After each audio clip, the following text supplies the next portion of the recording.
Hay una herida en el mapa de Sudamérica que tiene más de 140 años y que sigue sangrando. Una herida que tiene nombre, que tiene historia, que tiene rencor acumulado durante generaciones enteras. Y esta noche vamos a hablar de esa herida sin filtros, sin diplomacia, sin rodeos. Porque la pregunta que muchos se hacen en voz baja, nosotros la vamos a hacer en voz alta. Si Bolivia y Chile se enfrentaran militarmente hoy, en 2026, ¿quién ganaría? Que quede claro desde el principio, no estamos deseando ninguna guerra. Nadie con dos dedos de frente quiere ver a dos pueblos latinoamericanos destruirse entre sí. Pero analizar las capacidades militares de dos naciones con una disputa histórica activa no es irresponsable. Es necesario. Es lo que hacen los estrategas, los analistas, las academias militares del mundo. Y nosotros lo vamos a hacer aquí, con datos reales, actualizados, sin propaganda de ninguno de los dos lados. Así que si te quedas hasta el final, te prometo que vas a entender por qué esta rivalidad es mucho más compleja y mucho más peligrosa de lo que parece en la superficie. Pero antes de hablar de tanques, aviones y soldados, tenemos que entender por qué existe esta tensión. Porque si no entiendes la historia, no entiendes nada. Todo empieza en 1879. Bolivia existía con costa. Sí, tenían kilómetros de litoral en el Pacífico, en lo que hoy es la región chilena de Antofagasta. Y ahí estaban los recursos. El salitre, que en aquella época era literalmente oro blanco, el fertilizante que Europa necesitaba desesperadamente. Bolivia lo tenía. Chile lo quería. Y cuando Bolivia subió los impuestos a las empresas chilenas que explotaban ese salitre, violando un tratado previo, Chile respondió de la única manera en que los poderosos suelen responder, con tropas. La Guerra del Pacífico fue devastadora.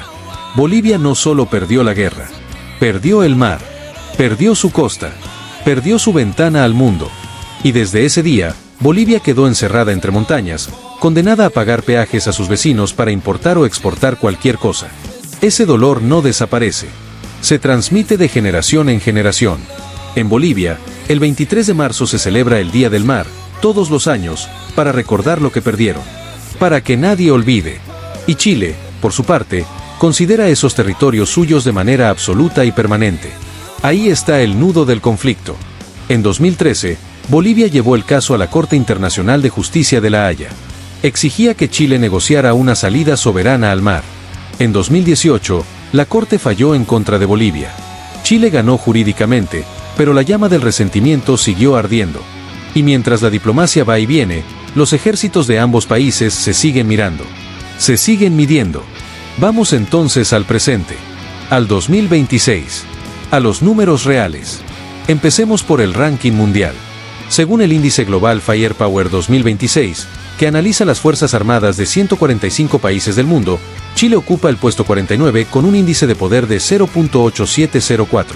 Bolivia está en el puesto 82, con un índice de 1.8301. Recuerden que en este índice, mientras más cerca del cero, más poderoso es el ejército. Chile está a años luz de Bolivia en esta medición. Pero los números en bruto no cuentan toda la historia. Vamos por partes. En cuanto a hombres bajo las armas, Chile cuenta con aproximadamente 80.000 efectivos activos. Bolivia declara alrededor de 60.000, aunque varios analistas especializados en defensa latinoamericana consideran que la cifra real operativa podría ser bastante menor, considerando los problemas presupuestarios crónicos que atraviesa el país. Primer punto para Chile. Ahora vamos al dinero. Porque los ejércitos modernos no se miden solo en hombres. Se miden en dólares. Chile destina aproximadamente $5.000 millones anuales al presupuesto de defensa, aunque en 2025 hubo un recorte de alrededor del 7% en gastos operacionales.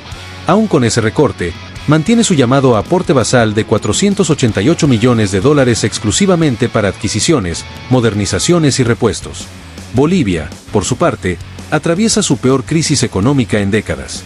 En 2025, según fuentes especializadas en defensa latinoamericana, las Fuerzas Armadas bolivianas no registraron ninguna adquisición importante de equipamiento. Cero compras relevantes.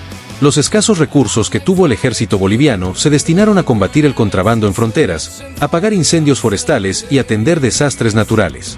No exactamente una preparación para la guerra. Hablemos del armamento terrestre, porque aquí es donde las diferencias se vuelven más evidentes. Chile ha mantenido una política de modernización constante. Sus soldados están equipados principalmente con armamento de origen estadounidense e israelí. Sus fuerzas especiales usan las Beretta PX-4 Storm. Sus unidades regulares cargan con los fusiles de asalto Galil-Ace de diseño israelí y M4A1 norteamericanos. Sus francotiradores tienen los PGM-338 y los legendarios Barrett M82 de calibre 12.7 mm, capaces de destruir equipamiento blindado ligero a más de 1 kilómetro de distancia. Bolivia, en cambio, presenta una realidad mucho más heterogénea. Su armamento es una mezcla de décadas distintas. Los veteranos FN-FAL belgas que siguen siendo el fusil estándar a pesar de tener más de 40 años de servicio activo, algunos M16A1 y Galil SR para tiradores selectos. Tienen el fusil antitanque Jaguar, de fabricación boliviana, calibre 12.7 mm, que es un activo interesante, pero que no cambia el panorama general. El nuevo gobierno de Rodrigo Paz Pereira, asumido en 2025, ha declarado que la modernización de las Fuerzas Armadas es un objetivo prioritario, con 3 ejes: modernización tecnológica, seguridad interna y desarrollo doctrinal. Pero las intenciones sin presupuesto son solo palabras. Y Bolivia hoy no tiene el dinero para transformar su ejército en el corto plazo. Ahora, los vehículos blindados. El músculo pesado del campo de batalla. Y aquí la diferencia es brutal.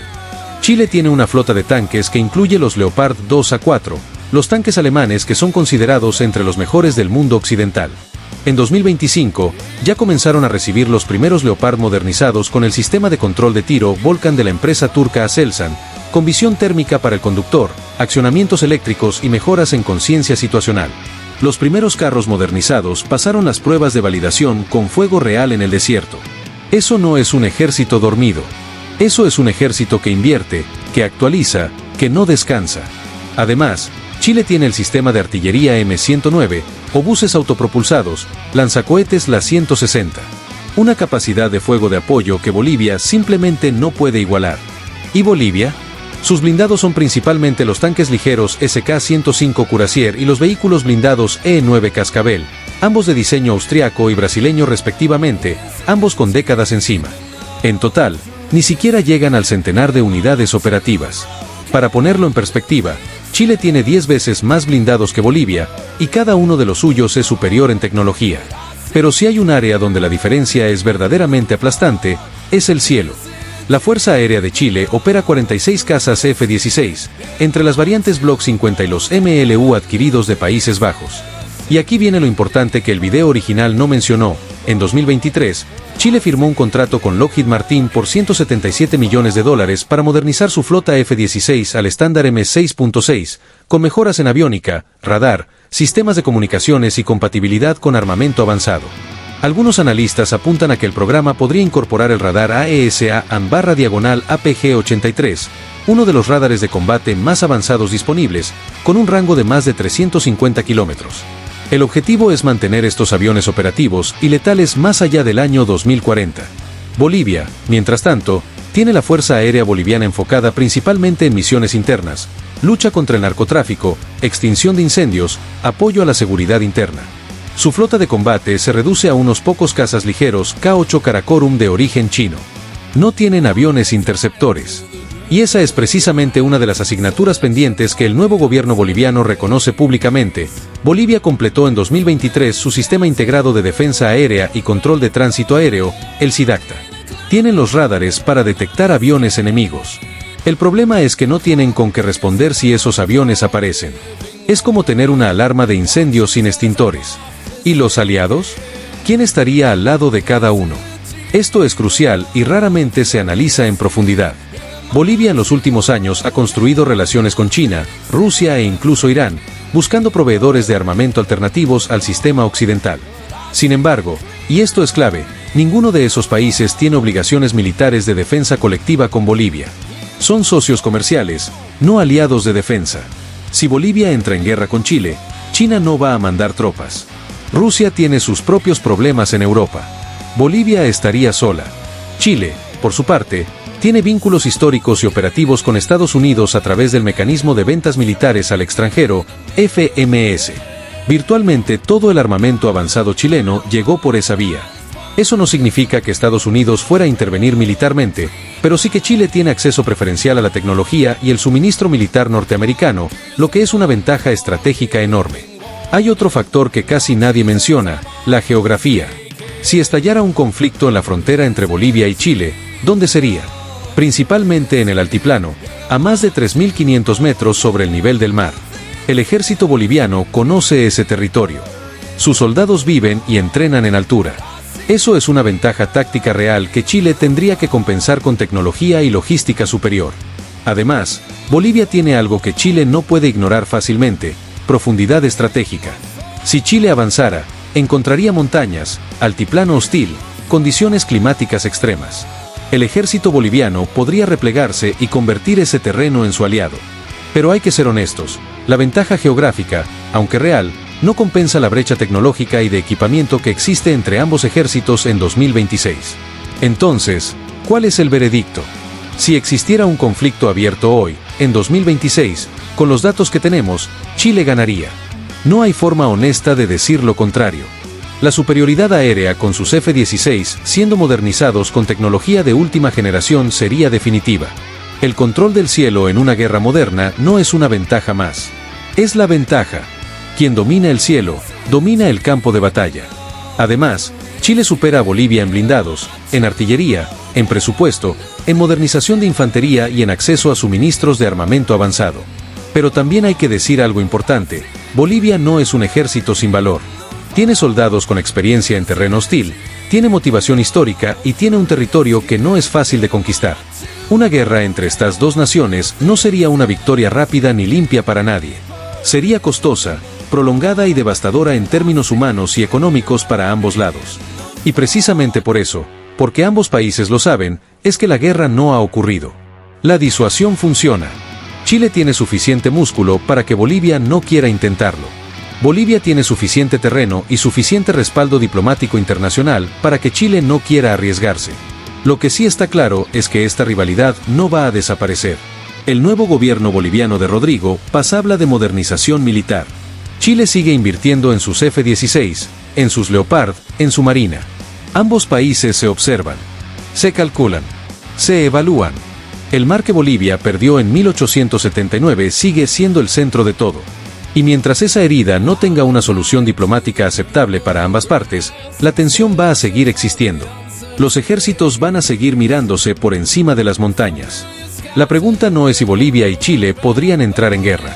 La pregunta es si algún día encontrarán la manera de cerrar esa herida sin necesidad de que nadie dispare un solo tiro. Eso, amigos, es lo que los líderes de ambas naciones tienen la obligación histórica de responder. Déjame en los comentarios qué opinas tú.